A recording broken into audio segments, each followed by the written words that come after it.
Elisabeth. Thanks for being with me today. Good morning. Could you start by just introducing yourself, say a little about, where you're standing and where you're coming from?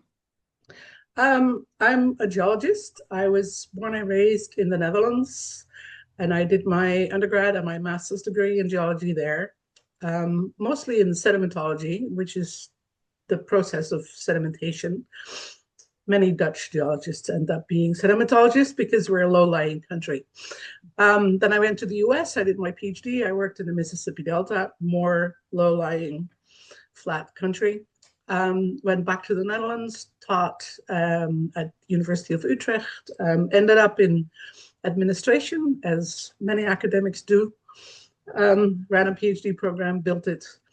Met my Canadian husband, moved to Nova Scotia in '02. And when he retired, he was a lot older. And I've been here ever since, to my great pleasure, and have worked both at Acadia and at Dalhousie and as an independent, and then retired about 10 years ago. So my expertise is mostly in sedimentary geology. But, if you ask an orthopedic surgeon about any kind of health issue, they'll be able to have a reasonable answer before saying, you have a problem, you need to go to the expert. So, I'm not a uranium expert. I'm a sedimentary geologist, but I am a geologist with, 50 odd years experience. And what has put uranium on your radar, I guess? What brought your attention to this issue in Nova Scotia in particular? Well, if you teach here, you get to know the regional geology, and the uranium story is fascinating, and it ends up in sediments, in sedimentary rocks. This is part of the issue. So I taught, ended up taking students on field trips to general places. And then in '09, I think, when was it, or 12 or 13, when the NDP government actually enforced a ban. So, I've been following the issue.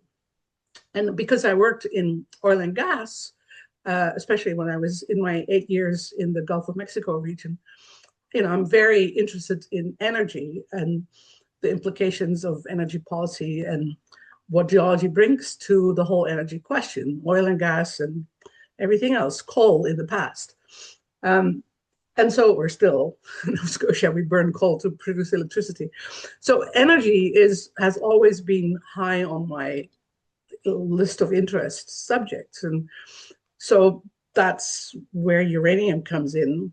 As we have a climate crisis. Is nuclear energy a solution to the climate crisis? And we used to think that, a few decades ago. So that was always an issue. Is there, the waste issue, as a general, it's a global question. So it is an important subject. And so it's always on anyone's radar. And we produce a lot of uranium from Saskatchewan. Right, that's almost the world's largest yes, reserve there. depending on the political situation, it's Saskatchewan or Kazakhstan. Right. So I mean, but that's the reserves are both massive. They're basically equal. And uranium is basically used, or it's most wanted for the production of nuclear energy.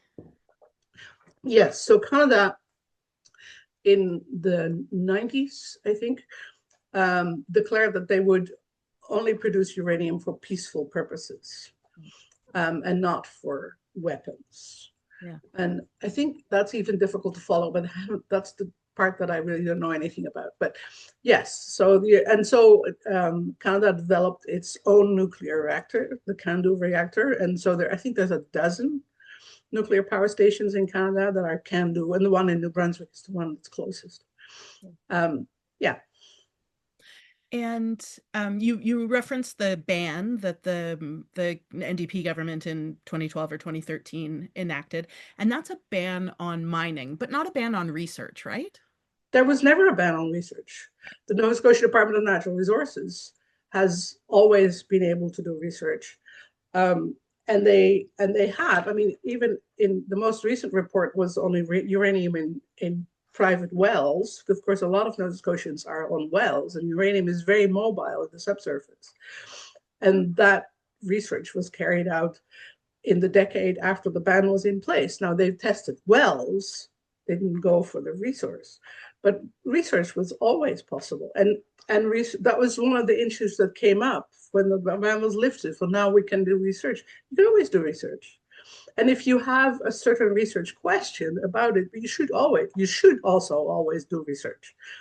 And if there is a specific question about uranium mobility or other research questions around it, typically what would happen is that you would set up a project together between DNR and an academic or more academics, and you'd apply for a special permit to do sampling towards that particular research project. And that's completely within the rights, also within the ban. That would not be a problem. So research is never a problem, and research should always be done. I've always been open about that. Yeah. And so at this point, the research that might be done, by an extractive company, I mean, do we know where the uranium is in Nova Scotia, No, basically? we don't. We don't. No, and companies don't do research. Right.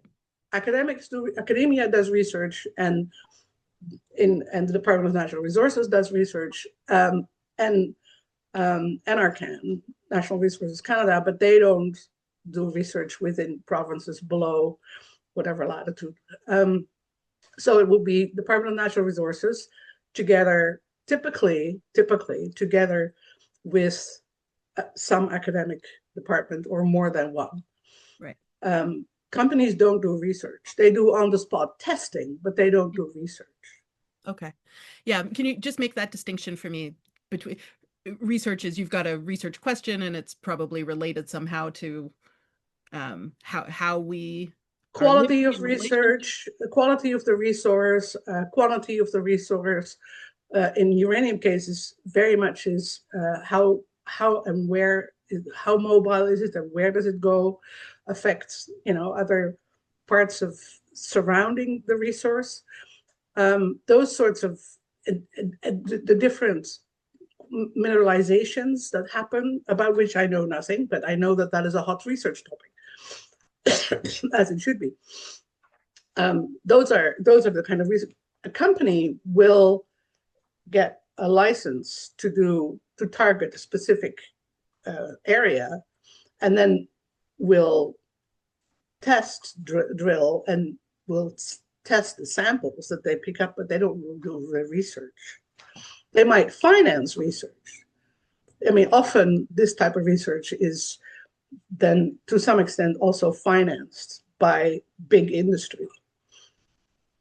Right. They'll add money to the research project. So do we have a sense in Nova Scotia, as far as you know, of where the uranium is and how significant the reserve? Yeah, we know where it is. There was a lot of research done in the 90s, especially, and early 2000s before the ban, because it was still considered a potentially that we would go after it.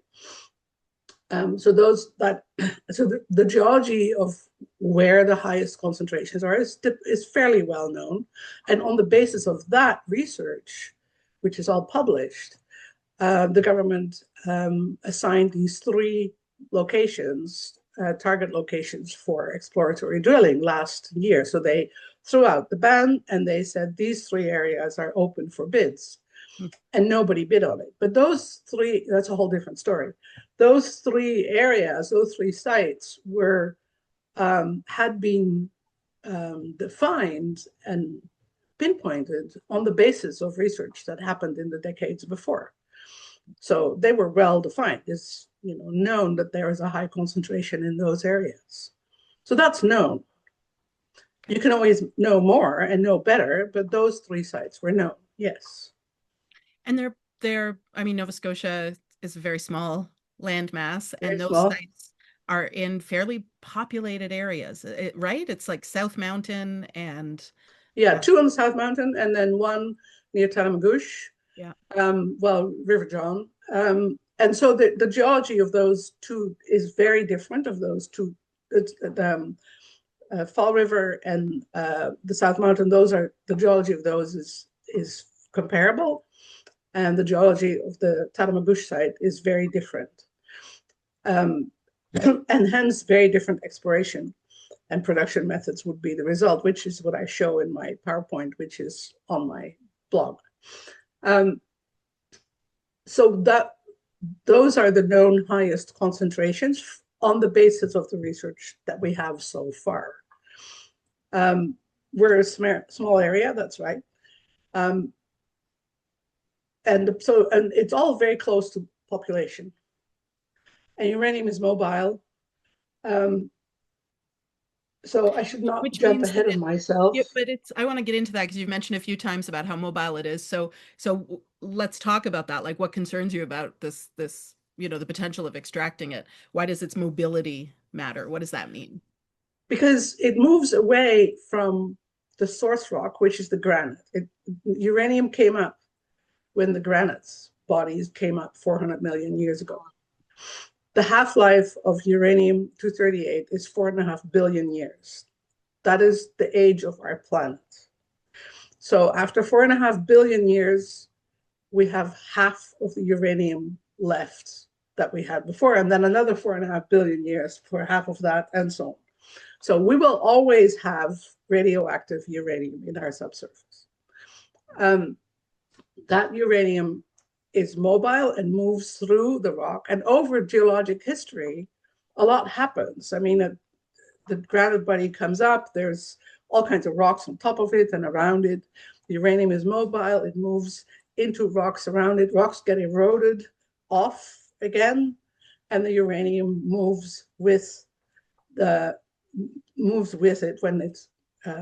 when those rocks are eroded off the original. Our southern mainland was, at least as high as the Appalachians, if not higher, and it's just a little hump now. Where did all that go? It went in the surrounding. It's what was now the surrounding subsurface. That's how uranium ends up in Tittamegush, in the subsurface. This is an extremely simplistic depiction of the story. The simplisticness of it. I have a diagram showing it. And so its history in our subsurface is long and complicated. And as a result of which we have two different types of deposits or reserves. Deposits is maybe not a good word for the ones in the granite, but reserves. One in the granite bodies, which is where it originated, and then another high concentration in the sandstones in the subsurface that are the result of erosion from those what were originally higher mountains.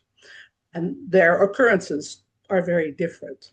So you have to do different testing and different type of test drilling and different ways of production if it would get that far. And so in that mobility that you've described, so I guess I want to come around to like what's concerning about just intentionally disturbing this uranium that is right now held in the granite.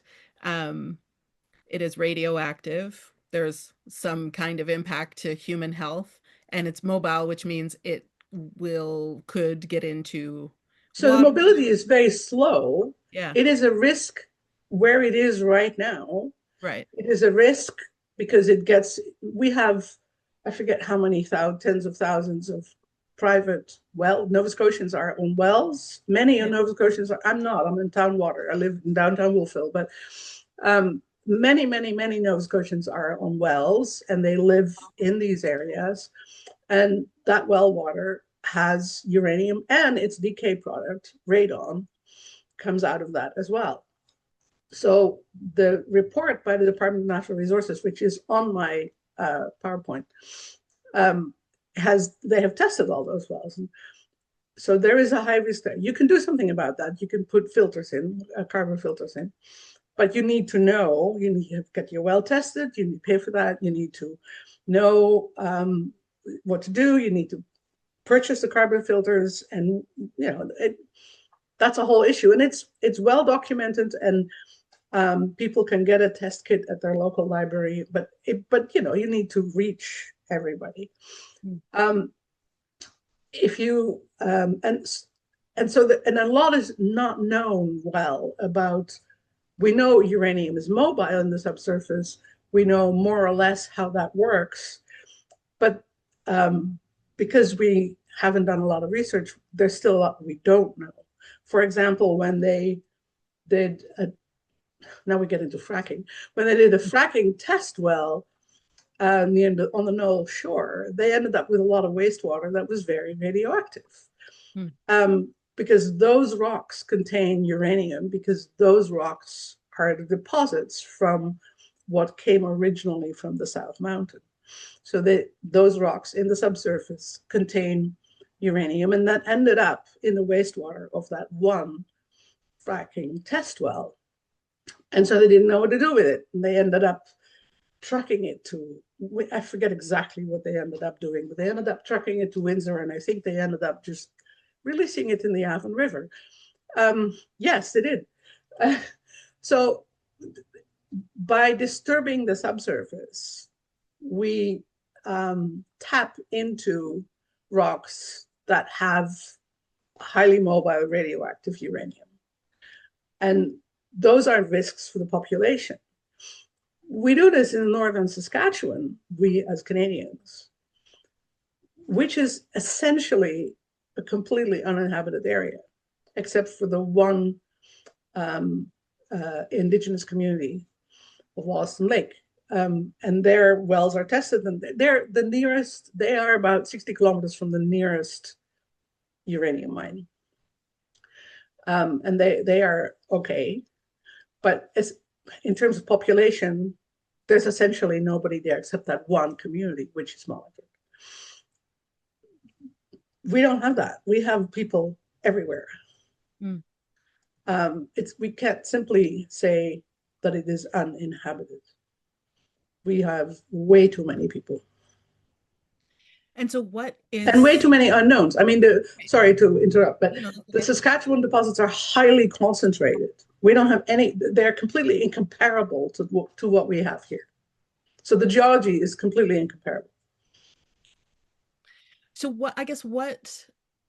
can you walk me through some of the risks to like human health and environmental health? What concerns you most about the idea of mining this uranium in Nova Scotia? Yeah, human health.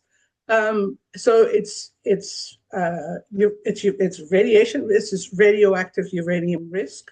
To be too close to it for too long, if it's exposed, because when you mine it, let's take the South Mountain as an example. If you mine it, you have a big subsurface facility. You have a lot of waste rock.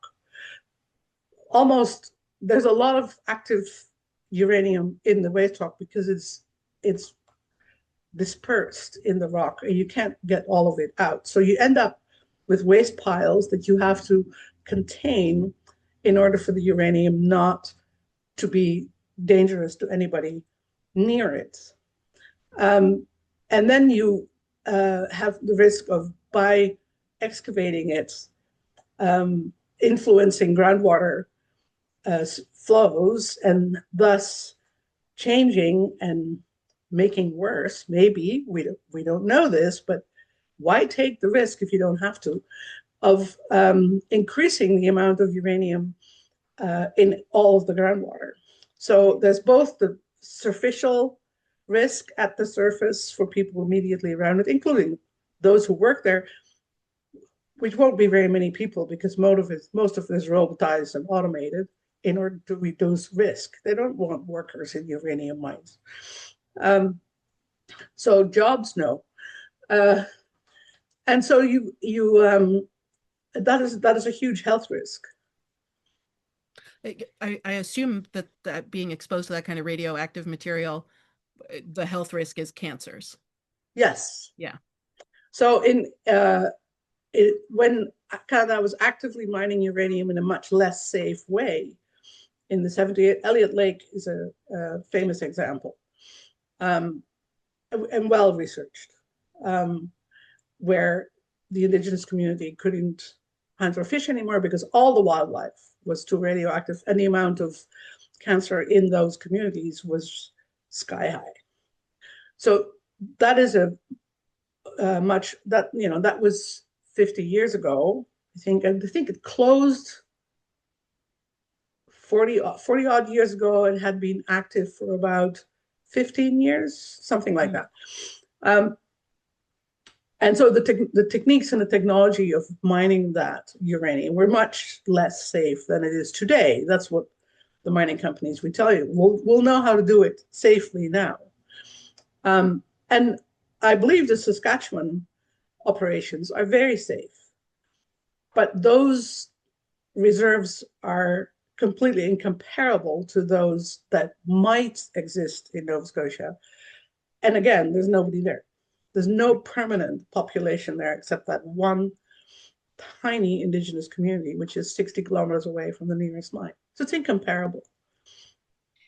The, I'm really struck by, I'm thinking so much about what's happening politically. Like why is there a focus right now in Nova Scotia? Why is the premier so focused on resource extraction as the future of Nova Scotia's economy? And so what I'm hearing from you and from the other reading I've been doing is just this, that the amount that is held in Nova Scotia can't really compete with the amount that's held in Saskatchewan. And the premier is saying, we need to mine this uranium here in Nova Scotia so that we can be more self-sufficient in terms of energy production. That the tariffs are kind of having their impact, and Nova Scotia needs to generate more of its own power, and we need to mine this uranium as part of that self-sufficiency. But we don't have a nuclear power plant here. It it is a really um, it is a very naive and primitive statement Uh-huh. because it's taking every possible source of energy as the same, considering as the same. I mean, he's pushing for offshore wind development. That's great. My position is that that's great. Um, there are, but the current, yes, Canada has had way too many ties to the US. That the current prime minister is working hard to change that. Um, yes, we need to get rid of fossil fuels.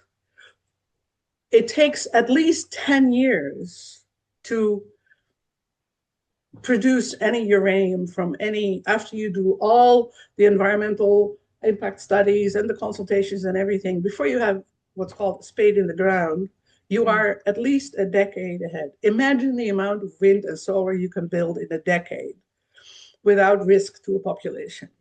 Yeah. So that's one. Yes, we also need to do our share, just like any other jurisdiction. But let's look at where our strengths are and where our highest potential is. Our highest potential is not uranium. And if you look at what happened with potash, for example, Saskatchewan also has one of the world's top potash reserves. New Brunswick had a really good potash mine in Sussex. I've been in it, actually. It was fantastic. Um, Saskatchewan bought that. It was compared to Saskatchewan, it was a small reserve, a small operation, but it's a critical because potash is a critical for fertilizer. It's three elements that we need to fertilize our soil, and potassium is one of them. And so Saskatchewan bought the mine and closed it. Boom. Everybody out of work in Sussex because they weren't interested in the competition, and they weren't interested in operating a minor operation, and so they just shut it down. Oh. That, and then it flooded. And I think there's some operation now, but I mean, it's not what it was. It was, and so that's exactly what would happen is, in this case, uranium, which also actually the world's highest reserve is in Saskatchewan. There is no economic or business model that would justify starting to produce it here. The risks are way too high, which is why British Columbia, which has has a lot more uranium than we do, has maintained the ban. Virginia in the United States has probably after Saskatchewan, the highest amount of uranium in its subsurface, the state of Virginia, has banned it because too many people. And Trump tried to challenge that ban during his first term as president, and it went to the Supreme Court, and the Supreme Court kept it. He might try again, and who knows? He's got 2.5 years left. But there's very good reasons to keep a ban on uranium exploration and mining in densely populated areas. And it's not like we have a shortage. As a country, we don't have a shortage. That's the whole point. I mean, if there was a critical shortage and we'd be out of electricity tomorrow, there isn't. Right. Saskatchewan exports most of it. If we have a critical shortage, if we would have a critical shortage in Canada, we just up the production from Saskatchewan. It is our country. It is our reserve. We could just stop exporting it and use it domestically. It is producing. They're just opening another mine. It is currently being produced. Right. It takes at least 10 years here before you get one spade into the ground, at great risk of people and environment. So it makes no sense. Yeah. And the premier is saying that. He's saying, they wouldn't start extracting right away, but maybe they come and they set up an office and they hire some people. But those are maybes. And I know you're not an economist or a political science expert, but my mind keeps going around this loop of these maybes of companies coming here, presumably getting some government money to set up their operation. They get a tax break. Yeah. And then they speculate on the stock markets. Right. So uranium has its own, uranium is not traded in Toronto. It's traded in some, and I'm not a stock market expert at all, but because I was getting into this, I started looking into this.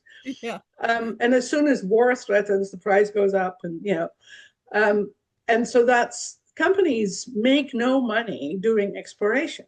They don't make money until they start selling a resource.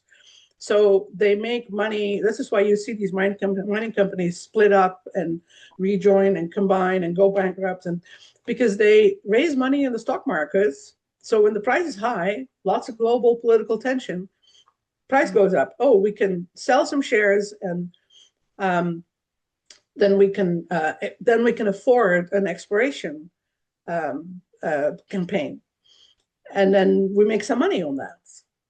And so it's purely a stock market game, and they don't make money until they start selling the resource.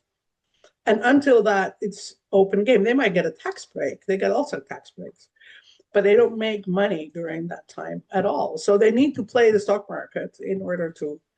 And again, I'm not an expert in this field, but that's what happens. Yeah. And you pointed out that it won't be the work of humans that does the actual mining. Well, so it's not creating. But it's not. It's increasingly robotized. Yeah. It's not, people with hammers and chisels. No. Yeah. So, what do you make of all this interest right now in mining uranium? This political interest in it?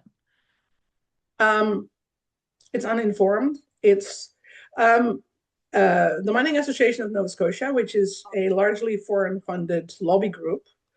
It's funded by mostly foreign mining companies. It has one staffer and his wife. They have had Tim Houston's ear. Tim Houston is an accountant. He knows just as little about geology as probably you do. And he's had the ear of, the Mining Association of Nova Scotia has been telling him that we should be doing this.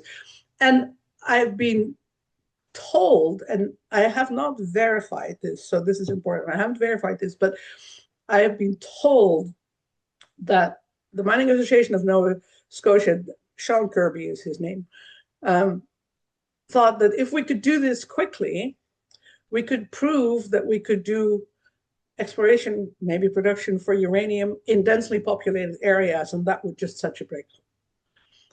So it's a push from the mining company to get away from people.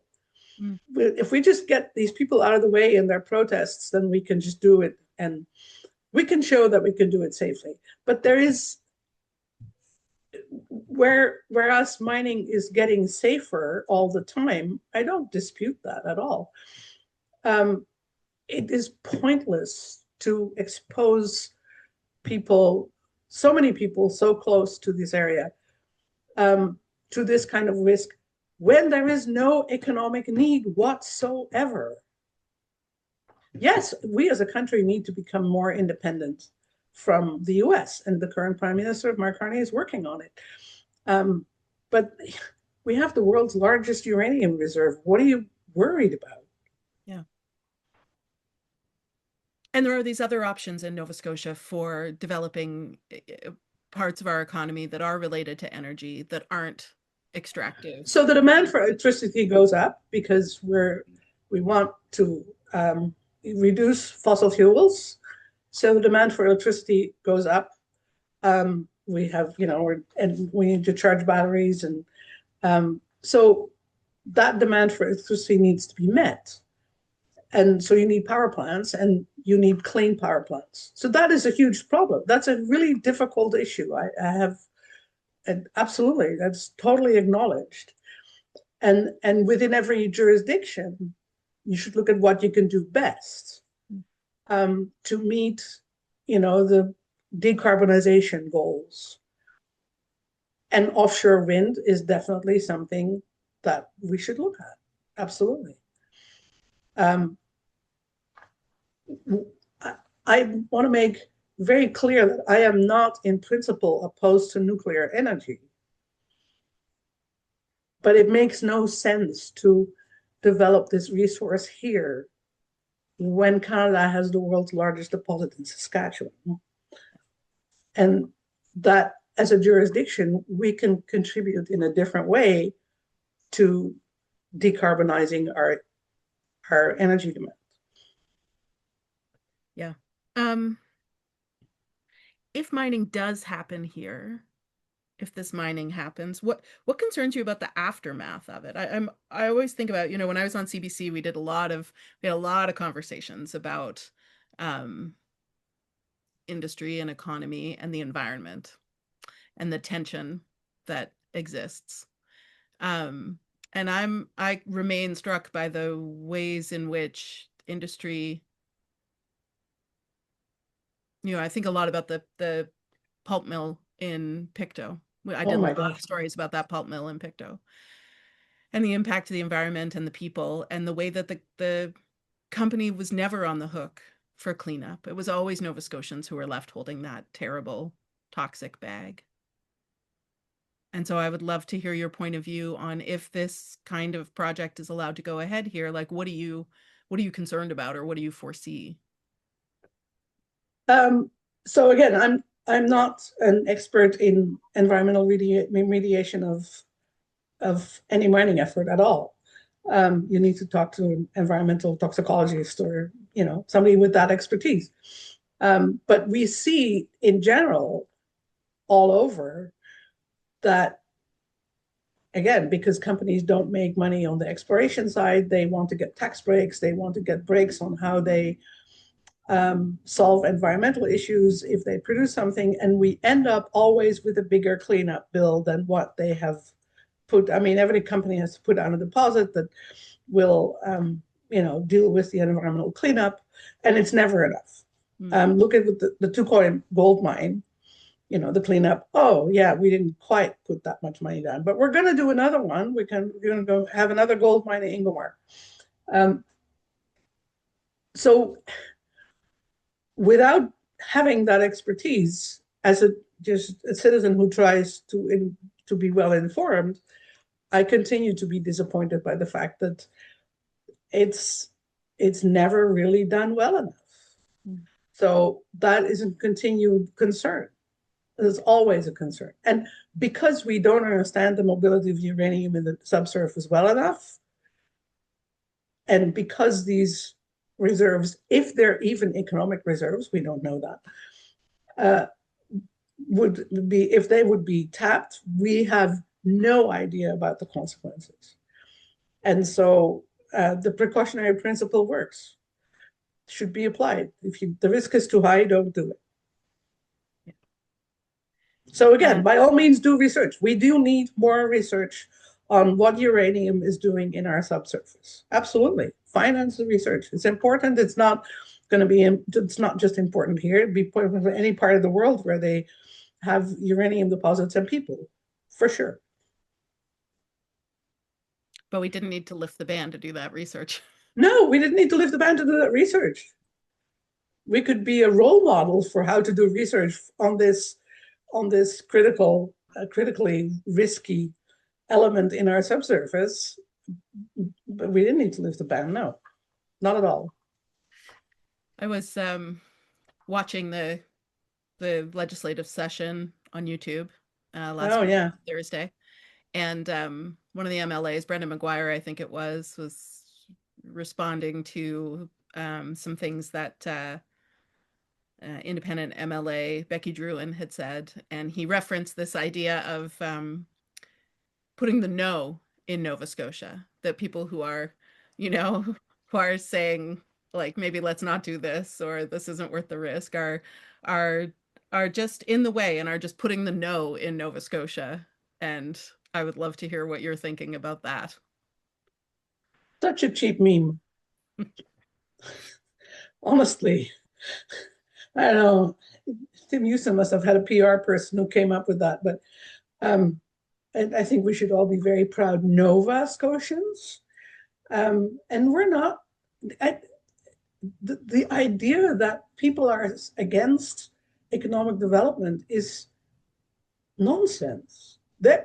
I've been to many of these uranium community meetings. I'm going to another one on Thursday near Bridgewater. And there are successful companies working in these areas. That is cottage country. You think these people are going to be buying properties and flying in from Ontario all summer to, no, that is a thriving economy. Why would you risk undoing? I've talked a lot to a woman who owns a Christmas tree farm somewhere in the South Mountain, and it's a family company. It's like third generation. And a maple syrup producer. These people are downwind from whatever mine would happen. That would be the end. Right. Cottage country. I mean, it's huge cottage country. So no, it's absolute nonsense to say no to that. You don't want anything. There's a thriving economy there. It's not a big economy because there aren't very many people. But it's a thriving rural economy. What makes you think that an operation like this would improve it? It wouldn't. And so it's not like people are opposed to resource development. People are opposed to resource development that hurts them more than it benefits them. Yeah, thanks for that. Is there anything else you really want to express before I let you go? I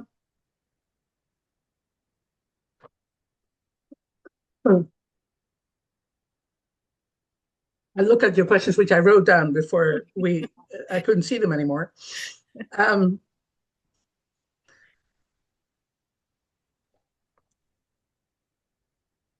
Yeah, well, I think the one other thing is if you start these mines, you end up also having to build a lot of roads and create a massive amount of dust and noise, and which is what local people, especially around gold mines, are always hugely upset about. Something hasn't come up much because it's a very local impact. So that's another issue. But it is an impact like that. That is so interesting, just the way in which it changes a community where it's happening, right? That pressure and the stress, the impact on all parts. So it doesn't bring jobs. It won't bring jobs because it's largely robotized. It brings a lot of environmental risks.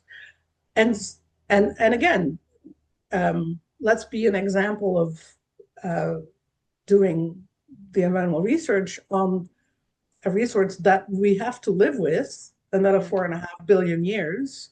No, it's here. It's not going to go away. let's be at the forefront of how to live with a risky subsurface in a way that is not risky to people. Right. And disturbing it where it lies increases the risk exponentially. Yeah, yeah. And the solution mining that would theoretically happen in the Tatamagouche area costs a massive amount of groundwater, which cannot be reutilized. Oh. So you end up with a river job. Yeah, because they have to. There's an image on my PowerPoint, which is online. There's this plant, and you inject a lot of water, and then you flush it out if you wish. But then the wastewater is contaminated. It's just like that fracking well. Oh yay! What are we going to do now? Oh no, we'll just put that in the river. It'll be fine. We'll just put it in the Avon River. In the end, that's where it went. No big deal. No big deal. I can't stop thinking about what you said earlier about like at Elliott Lake. I was a kid when that when it was at the end of its life, that project, and what you said about the First Nations folks there not being able to hunt or fish anymore because all the wildlife was radioactive. Yeah. That the kind of grief that I feel. And that again was an open cast mine, and you wouldn't do it that way anymore. And that is always the argument of the industry. We do it better now. Sure. But then comes the point, why would you do it here when you have Saskatchewan, where there is absolutely nobody and you can do it in a fairly safe area? And again, I am not saying anything against nuclear energy per se. Yeah. But I'm looking at Virginia and British Columbia and Quebec that have said, no, it's too risky for people. I'm like, what do they know that we don't know? Yeah. Yeah. Elisabeth, thank you so much for talking with me today about this. This has been hugely helpful for me, and I know it will be for lots of other folks who have the benefit of listening. So thank you so much. So the PowerPoint is online. This is not a plug for myself, but the PowerPoint is online, and also an article I've written an article for the general public, which has been very strictly edited, which will be out in the magazine Between the Tides of the Blomina Naturalist Society, and it will be online once it's published. All their publications, which are very beautifully done, are online for free. And that one is written for the general public, and should be easy to understand. I will put a link to your PowerPoint in the description for this this episode, and if you send me a link to that piece when it's published and when it's online, I'll add that so that folks can look at that as well. Yeah. All right. Thank you so much for being with me today. Thank you. It was a pleasure. Good to meet you.